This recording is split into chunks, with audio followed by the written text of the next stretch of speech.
Unsyndicated presents What the Puck with Sean Baligian.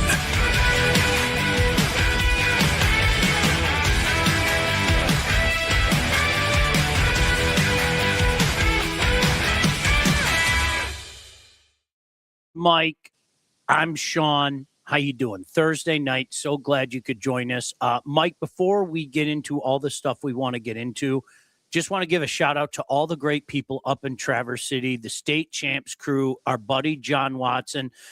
We had a blast up in Traverse City, got stuck an extra night because of all the snow. I don't think any of us were complaining too much because of the hospitality the great folks with the Denowith Memorial Showcase show us. But most importantly, we saw some great hockey over the weekend.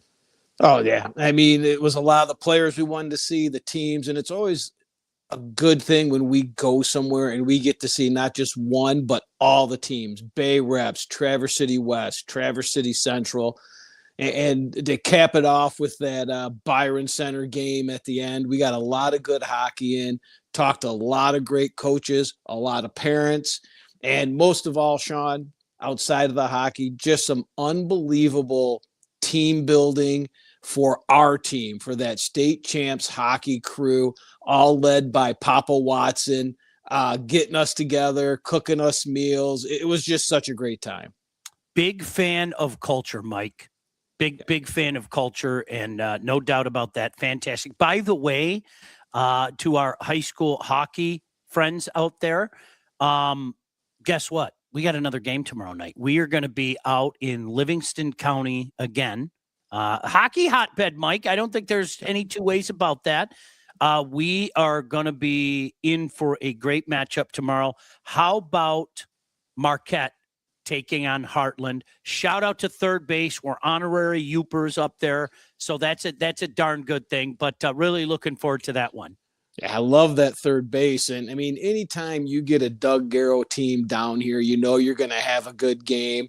Can't wait to see Parker Nevenhoven in net, one of our Wall Award nominees. And then to really get to see Heartland, but a bounce back, right? They lose last night to Stevenson. So we get to see how those kids are going to respond under new coach, Brownie. Yeah, no doubt about that. He's done a tremendous job this year. So, yeah, we'll be out there tomorrow, so you can check it out. YouTube channel and Local 4 Plus. How good is that? Fantastic? Good. Did we get it all out there? I think we got it in there. All right, fantastic. What was your take on the whole Sergei scenario? Something that I think a lot of people, it was eventually going to happen. Okay. It was eventually going to happen. The fact that it happened now and all that, we can, what's up, Hubie? We can debate that. Were they trying to sell tickets? Were they trying to sell merchandise? I don't know. I'm just glad it happened. I mean, it's long overdue. He was absolutely a legend, Mike. Oh God. Yeah. I mean, that career he had, I'll never forget. It was a Christmas, and you remember when I lived over there on Beach Daily and Dudek's house, and we had a big Christmas party, and we did that exchange where you pick a gift and you get to steal. Well, I was the last guy. I got to steal Red Wing tickets to that game against Washington where he scored 5 goals. And so that's a great memory to have. But I watched that. I didn't think I would. And I was sitting there and I watched it from start to finish. A good friend of ours, Joe Ahmet, was there. So he was texting me, but it just brought back a flood of memories watching those videos, which I'm hoping were Jack videos, because I was thinking of Jack when all that was going on and all the hard work he's put in for the Red Wings there. But all the stuff from Konstantinov, all the guys that they brought out there, it almost, I'm sure it brought a lot of tears to a lot of people's eyes in that stadium. Yeah, it was, and it's one of those things, Mike. I remember, I was covering the team back then, and I remember going in there afterwards when Scotty made the decision to move him on defense. And I'm not going to lie to you, a lot of people thought it was a crazy old man doing crazy old man things. I'm not like even joking with you and everything. And to hear the reverence the guys were talking about Sergei. And Mike, I'm not talking about with a microphone in front of their face. I'm talking about guys going, you don't like, you don't get it. You don't know how good he is. You, like, legitimately, you have no idea. This is a guy that could win the Norris. He really was one of those freak of nature types of guys. And it's funny because my son asked me, he goes, how good was he? And Mike, that's a difficult question to answer, because am I going to say he's one of the top 10 players of all time, or even maybe top 10 players that I've seen? I don't know if I'd go that far. I don't know if your thoughts are the same, but from his speed to his playing both ways to his taking the bull by the horns when Yzerman went down with the injury in 93, 94, an incredible player. And that's what I said to Jack. I go, I'm not going to put him up there in Mario territory or Gretzky territory or, some of those guys. But yet at the same time, I don't want to diminish what he was either. Yeah, it's a different territory is what I think we could say. I mean, Mario, Gretzky, we have this little group over here, but he is definitely top 10-ish in some kind of group of amazing hockey players. I think you hit the nail on the head. His two-way play and the fact that he could be moved back to defense and is one of the better defensemen on your team, as also one of the better forwards on your team, speaks volumes to it. And he was one of those guys, every time he had the puck on his stick, he was a highlight waiting to happen. But yeah, you can't put him up there with Gretzky and Lemieux, but he's definitely up there. You know what was funny? I had a chance to talk to old buddy Keith Gave the other day on Woodward Sports, and we were kind of sharing some memories about the end. And Mike, you have no reason to remember this, and for all I know, you weren't even listening that particular night. But back in the day, July 1 was a really special day. It was an incredible day. It was an incredible day of magic. And Mike, I don't even know if you know this. We had Pat Brisson on, his agent, and I'll never forget. We did a show all the way up to midnight because that used to be like a national holiday and everything. And literally at the stroke of midnight, like his tone changed, and it was one of those things. It wasn't so much what he said; it was what he didn't say.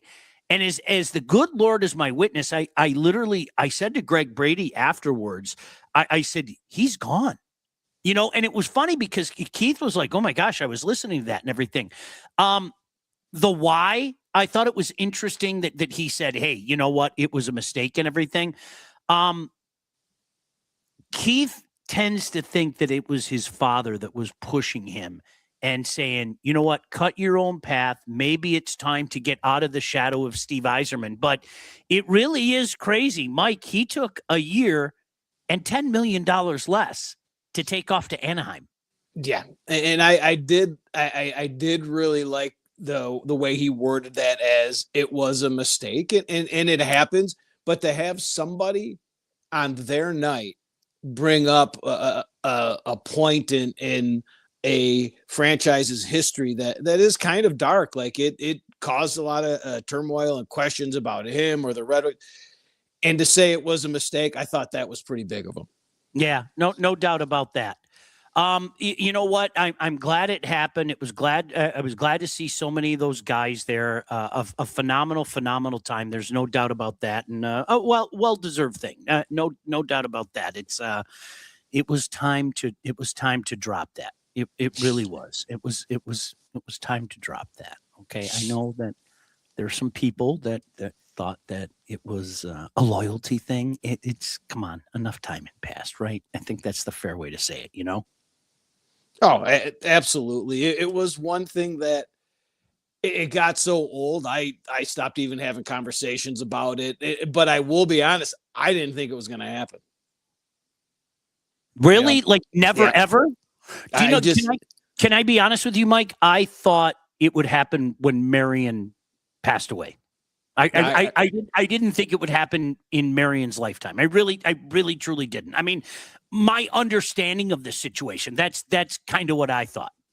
Yeah, we've had that conversation many times. I've heard you make that comment, and I just don't know. It was one of those that if it hadn't happened and it had been needed at times when we were down, I just didn't think it was going to happen. Yeah. Hubie was at that 5-goal game. Austin said biggest disaster, the Rangers, the Devils, Milan, or Ottawa. Oh, were we having fun with the Ottawa stuff the other night? Mike, I was sharing text messages with you that I can't repeat on this family-friendly show.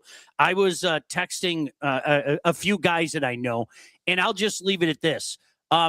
The trappings in Hull, Quebec, just over the bottom of the border from Ottawa, is enough to get any man in trouble, let alone the road. But that Ottawa scenario, I know they came out and said it was one of the worst worded press releases I've ever read. I'm not joking. It was almost like somebody yelled at the intern down the hall and said, "Kid, I know you're in university, but you got to write a press release stat." It was embarrassing how bad that was.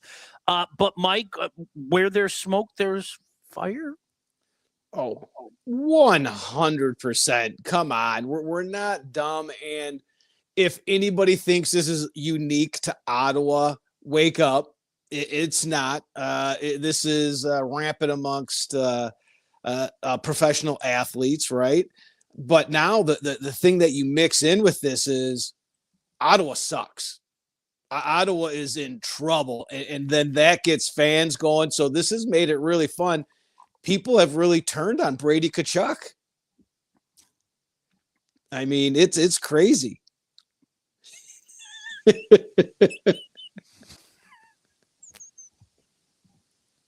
Anyway, Gordy said Sergei wasn't my favorite player, but the skill set is undeniable. 30 years later, the modern player is modeled after 91. That is a really legit point. Like Gordy, I mean, that you got to play the 200-foot game today. The size, speed, edge work were unreal at the time. Some thought he was dogging it, but he just made it look effortless. He was fun to watch. There's no doubt about that. It was like, what did you need out of him? He can make a run at the Hart Trophy. He could have made a run at the Selke. He again, talking to guys in that room and to Scotty Bowman, he could have made a run at the Norris. I mean, it's absolutely insane. Our buddy Tom in London, good evening, hockey fans from snowy London. Buffalo is red hot. Can I take that a step further? Have you guys paid attention to what's going on in the Atlantic Division? Okay, we can do this together. All right, you ready? And they're playing a certain team tonight. As a matter of fact, a certain team, Mike, as you like to say, our Habs. They got to get their power play going. Holy shit. Can they get the power play going and learn how to play in the third period? Well, the funny, were you watching that the other night? We didn't talk because, I turn into Goo Goo Baby. I do. I turn into Goo Goo Baby. Can I be honest here? Yeah. That game is why I'm not wearing one of my Hab hats to lighten the mood and stuff. I didn't want you to come through that screen and choke me.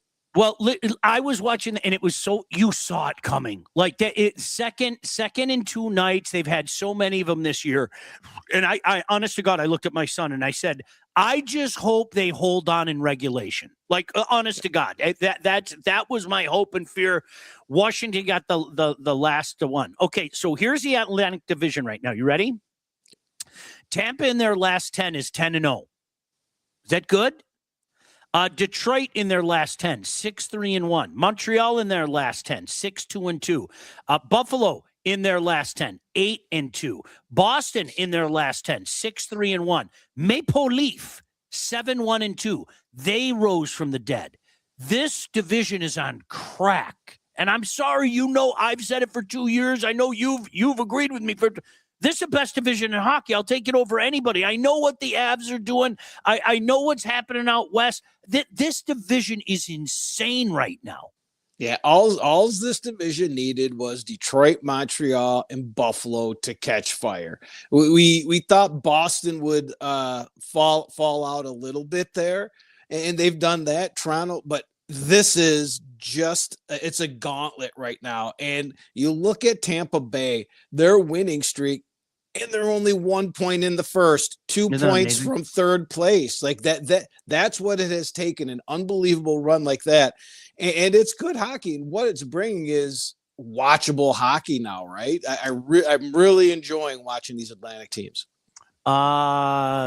So Austin said, does Zetterberg and Ozzy ever get into the Hall of Fame or in the rafters? I feel like Datsuk will occur eventually if they can find him. Apparently he has become a monk or something. There's no doubt in my mind they will both end up in the rafters at Joe Louis Arena. I'm going to be honest with you. I can't believe Osgood isn't yet in the Hall of Fame. I really don't. And I think people are very short-sighted. Mike, I say it all the time. I was one of those guys that said he was a product of the teams he played for until he changed his style, until he legitimately, as a butterfly goaltender, carried the Red Wings to the 2008 Stanley Cup Finals and then carried them back to the finals the next year. What more needs to be said? And as the good Lord is my witness, I'm not saying that because he is a buddy of mine. I mean that in all sincerity. I think the proof is in the pudding. I don't understand. I think people are guilty of judging him by the early portion of his career and some of those great Red Wing teams as opposed to what he did at the end of his career. And I think you put it all together and there's no doubt in my mind he isn't a Hall of Famer. Oh, yeah. A lot of people point to when he left Detroit and he didn't have any true like playoff success, making winning Stanley Cups and stuff like that. But I've said it on the show. I can't believe he's not there. That last Stanley Cup performance by him was MVP like in my opinion right there. They don't win it without him. I mean, you've had that conversation many a times. But yeah, those are guys that are iconic. They have to put them up there in the rafters at least. Let's just see how long it takes them to do these guys. I'm sorry, Mike. I know you've probably heard this 10,000 times, but make it 10,001. It isn't just you and I that feel that way. You can ask a prominent member of the Nashville Predators who told me with his own mouth, we had them. You and I watched that game at your house. Do you remember that when Nashville tied this? Yeah, I know. What am I asking? We watched that in your basement, Mike, when that series was tied at 2 apiece. And they put in Chris Osgood, and they took the next 2, and then they swept Colorado, and then they took the first 3 from Dallas. He ripped off 9 straight wins. With all due respect to Hank, he should have been the Conn Smythe Trophy winner that year. Period. End of story. They don't win the cup without Chris Osgood. Not at all. You're, again, like you said, we've had this conversation many a times. I just wish I had the memory of you. I mean, I'm in my basement. We're watching a game, a huge hockey game, right? And I have zero memory of that. Legitimately, you and I did. No, like that was in your bag because I vividly remember driving home near Wink Martindale Road and going, holy shit, the Predators might beat them. I vividly remember that. And then, obviously, what happened. Top 5 in our division is 46-4 in the last 50. That's insane. One of those was Montreal losing to Detroit. Yeah, that was a comeuppance. What happened Saturday night? That they paid back what happened in Detroit on opening night. I didn't see any of it. We were up in Traverse City doing the game, but I'll be honest with you, when looking at that score, I didn't want to see any of it. So, that's kind of the way it goes. Let me get some other comments here. What are the Red Wings missing to make a deep run? That's a great question. Where do you want me to start? All right. Mike, you know what? I'm going to let you pick first because I have a feeling we're both going to say one of 2 things. So I'll let you say one and I'll go to the other because I have a feeling we're both going to say one of 2 things. Okay. Can I say 2 things? You can say 2 things. Just don't say both of them.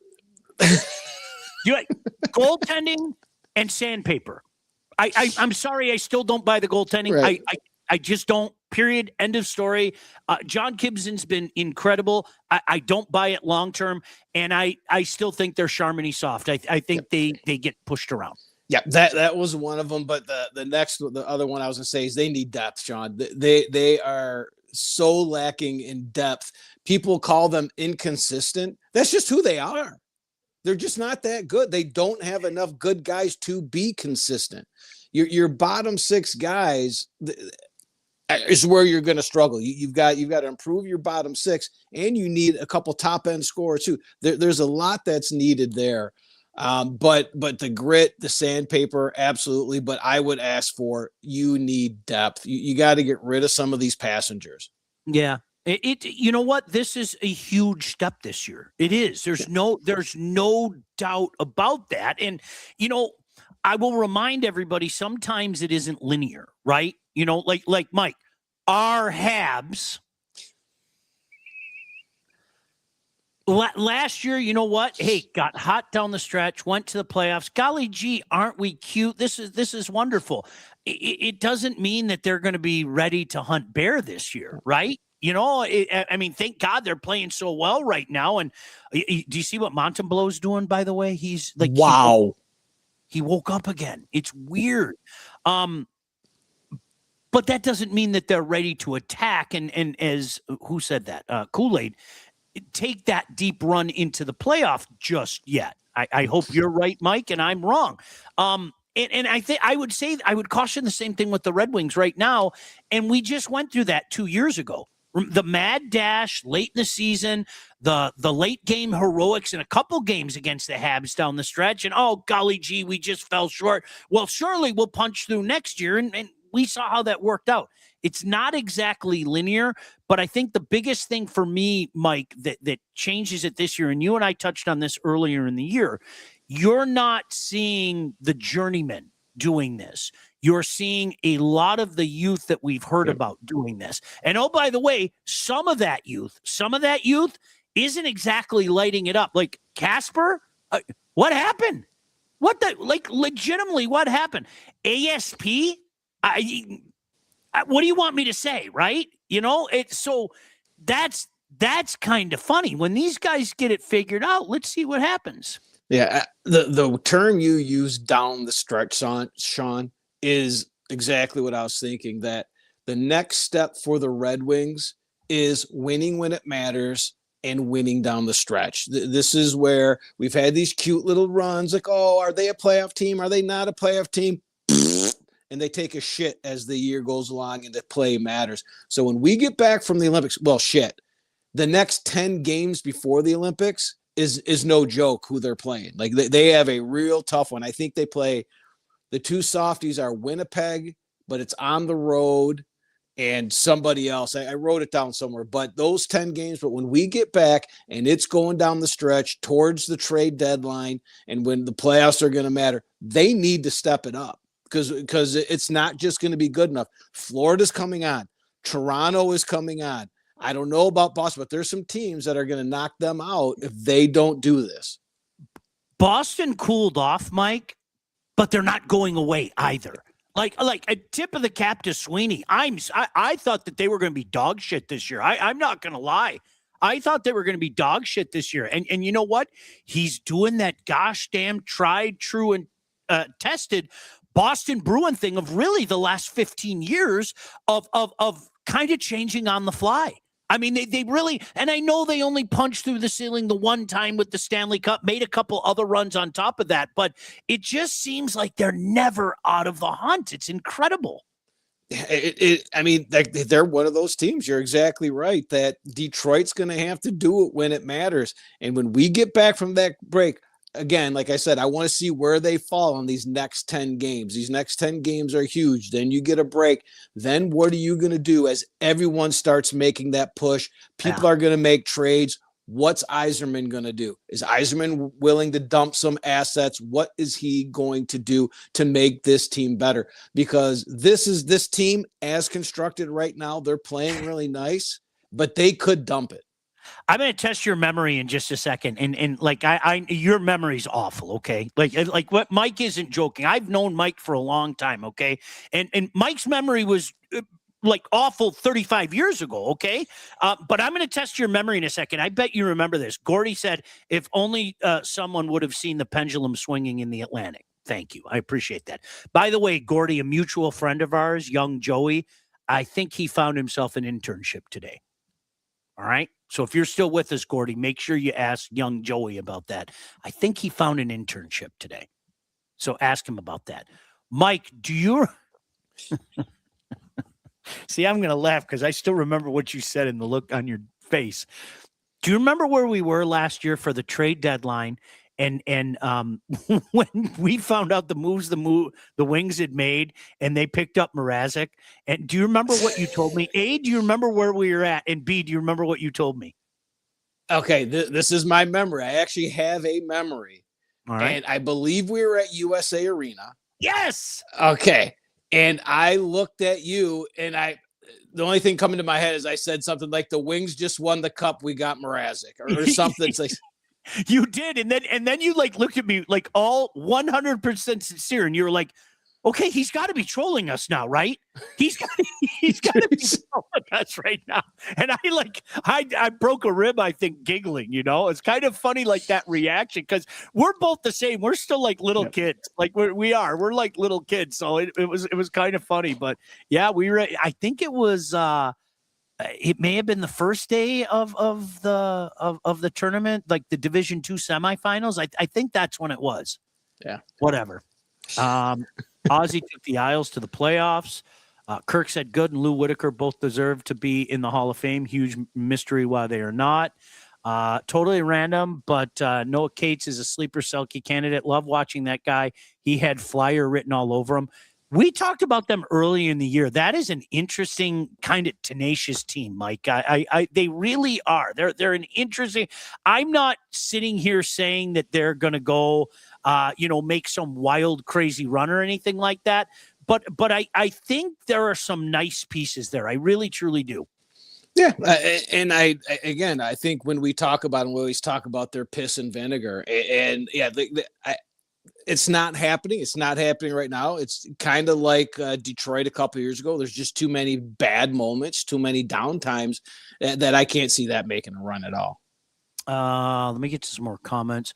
Goaltending is handled when they bring up Kosa. They needed 1 to 2 forwards, especially a gritty sandpaper winger and a second pairing defenseman to insulate ASP, who should be on the third pairing. I agree with that part.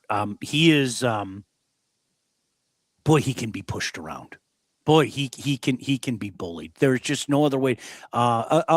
Immense talent, not taking anything away from him. Is that the answer this year? Is that, just in keeping with the question that Kool-Aid asked, what do they need to make a long run this year? Is Kosa the difference between them making a long run this year and not making a long run this year? I think the answer to that is definitively no. Definitively. Even if Kosa comes up as well as Grand Rapids and he has been playing, Mike, I don't think that makes a difference. I could be wrong. Yeah, no, and the way Gibson is playing is hurting his chances of probably even getting called up. Let's be honest. I mean, what are you going to call him up? You're not going to call him up to play backup. If he was going to get called up this year, is because Gibson was going to go Gibson that we thought he would be, and then there was Talbot. Let's give the kid a chance, but I just don't see it happening. And this is still going to go down every time we bring up Kosa's name as the biggest mystery in Red Wings history. They're struggling on the bench. Kyle said Wings are missing someone who will take the abuse in front of the net to get rebounds or redirections. I'm going to make a blank. Seriously, not to be a simpleton, I think they're missing a whole hell of a lot of sandpaper. The playoffs are a different game. All right. And if you're watching this show, you're not one of those casual fans. If you're wasting your time on a Thursday night watching two idiots talk about hockey, you are not a casual fan. You know what playoff hockey is, okay? You know it's batten down the hatches, do all the little things, grit, grime, greasy, all that shit, okay? That's what the game devolves into come playoff time. Those are not variables that describe this Red Wing team. Not yet, at least. Not yet, at least. But Mike, I mean, that's what the playoffs are, man. Let's be honest and call it for what it is, right? Absolutely, and you've got it. Well, while doing that, then you have to find a way to score. But it's that we use this example all the time, Sean. Just go watch the Florida Panthers play, right? Yep. And go watch when you have your top teams. Let's look at them: Tampa, Carolina. I'm going to go over here to the West with a Vegas and Edmonton and Colorado, Dallas, Minnesota. Watch the trade deadline and watch the pricks that they all pick up. They've got everything else. They need those pricks, and that's who they're going to get in case you face the Panthers, because they've laid what the NHL is right now, especially in playoff time, and it's dirty, gritty, muddy. By the way, Colton Ellis and Jacob Fowler, your goaltenders tonight. Mike, that's one thing I will say about the Habs that I like, and you and I don't think they're ready to make a good run yet. Our Habs, of course. But you know what? I like what Josh Anderson brings to the table, and I love what Arbor Jacki brings to the table. And those are the kind of guys. Watching Josh Anderson kind of change what he is in real time has kind of been fun. I got to be honest with you.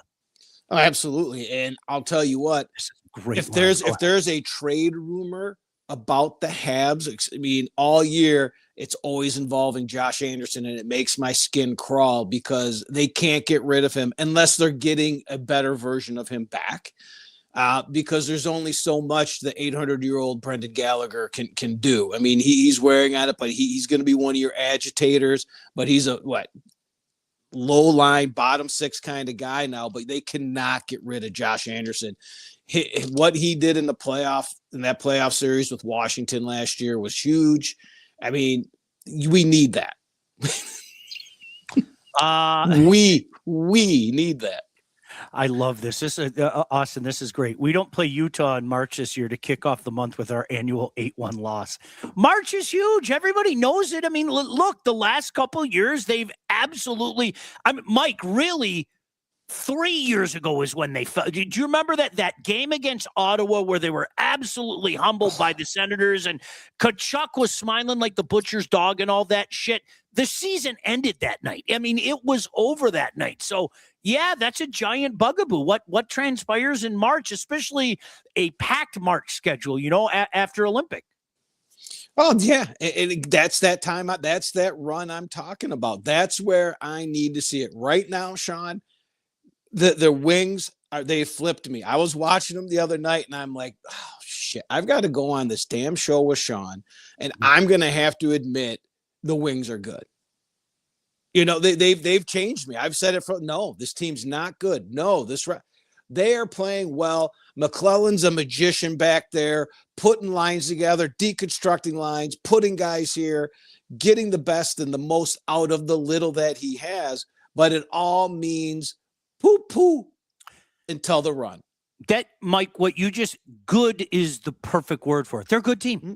They're good. And we said it a couple of weeks ago, I think they're going to be a playoff team now. I really do. I don't think their playoff life is going to be real long, but I legitimately think they're going to be a playoff team. Oh, what? Yeah. I don't know. I'm just doing this, Sean. I don't know. I don't know why. I don't know what's going on. I can't. Unaboo! Why are you doing that to me? Who was it? Do you know? I'm looking at the line. I don't. I think it's 13. Cole. Was it? Mm-hmm. I don't. Yeah. So 13. Yeah. So Cole Caulfield. On a night, you're really gonna like it because a nose for the net, shot on net. Go get your own frickin' rebound and go right under the bar. Yeah, they're a good team. Noah Dobson. Bruins coach is good. Marco Sturm has done a phenomenal job. Here. Mike, the Jets and Ottawa Hall Senators. That's awesome, UB. Are the 2 weaker games before the break. Yes. Have you ever been to Hall, by the way, Mike? Did we have that conversation the other day when we were talking about it? I'm going to say, again, my memory. When we went to Montreal, we didn't go that way. No, I believe I went to a tournament that my brother was in, and it was in Hall. It was a big tournament. Dirty city. I have no other way to say that. And you know what I mean by dirty. Okay, dirty city. Dirty city. I hope you guys understand what I mean by dirty city. Okay, Austin said I was being sarcastic. I don't seriously have hopes in Costa taking us on a crazy run. I don't have hopes for anything post second round exit Wings ceiling with the current roster. Panthers junior team looked good at that AHL intermission game. Yzerman knows more than anyone should know the value of a grind line. They aren't expensive cap-wise. No doubt about that. 1-0 Habs. Thank you very much for that, Tom. Yeah, absolutely. Can I ask you a question? We have marveled and oohed and awed at the Colorado Avalanche this year. And Mike, Lord knows they're kind of struggling right now. They've lost 2 in a row. They're only 8-2 in their last 10. They're 31-4-7 overall. There are people saying, can they chase down the 23 Boston Bruins? All right. 135 points. They were absolutely phenomenal. All right. And then they lost in the first round. Do you buy into the peaking too early stuff? Is that something that is a thing? Is that something that I guess if you were a diehard Av fan, would you have to worry about that? Oh God! So yes, I do believe you can peak too early. The Red Wings did it several times. Boston did it in that 22-23 season. But it's two kind of parts to it, though. You can peak too early. To me, it's always how you're playing on that run into the playoffs. Yep. You also, Sean, you can't be too hot. Everyone gets boing, gets morning wood over their teams that win 14 straight to make the playoffs. You had to win 14 straight because you sucked, all right? You're not going to go far in the playoffs. You don't want to be too hot. You don't want to be ice cold. You just got to watch and see how the Avs enter the playoffs. And the big thing is what they're going through right now is injuries. They got some guys hurt. That's all that's going on. You got to be healthy and you got to be playing good hockey. That is what they have to look for. And you may not know the Avalanche are going to get knocked out in the first or second round, but there will be signs as they go in.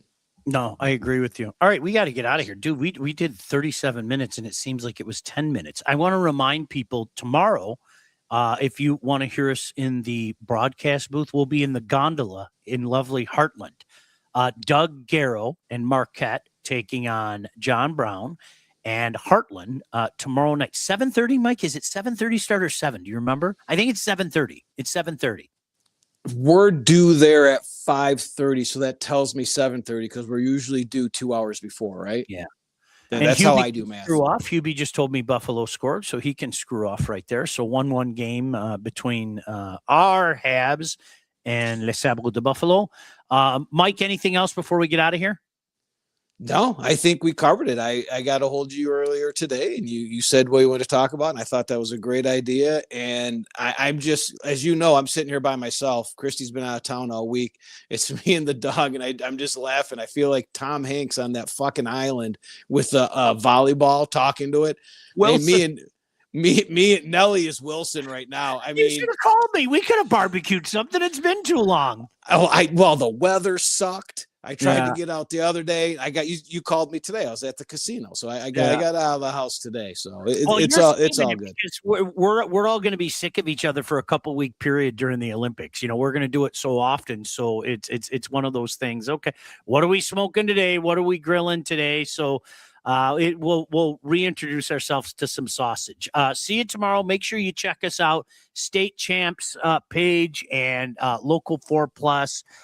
Mike and I will be in the booth for the Marquette Sentinels taking on the Heartland Eagles, 7:30 tomorrow night.